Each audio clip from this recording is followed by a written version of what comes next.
Well, just about 24 hours after jury's split verdict in the sex trafficking trial of Sean Diddy Combs, the former music mogul remains behind bars in Brooklyn after being denied bail.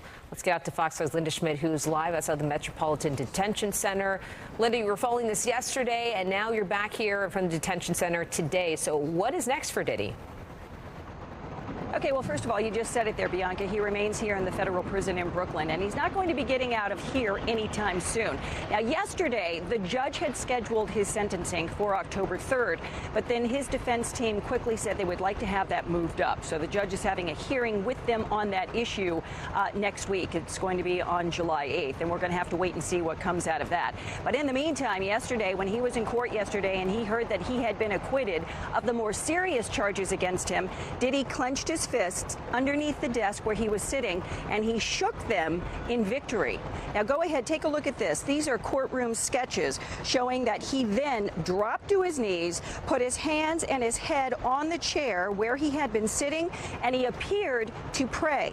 Now, after about 6 weeks of graphic and often emotional testimony, the hip-hop mogul was found guilty of 2 lesser charges related to prostitution.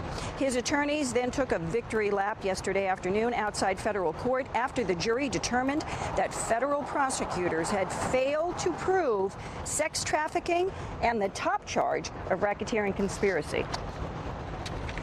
One thing stands between all of us and a prison, and that is a jury of 12 citizens. And we had a wonderful jury. They listened to every word, and they got the situation right, or certainly right enough. And also yesterday, when everybody was in court, the judge walked in. That was for that bail hearing that started at 5 o'clock yesterday afternoon. After the judge walked in, within pretty much a minute, the judge had denied bail.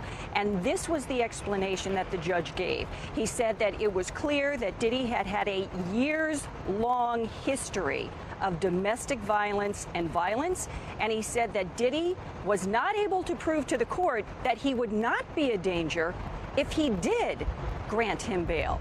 That's the reason he did not get bail yesterday. Back inside to you. That's some good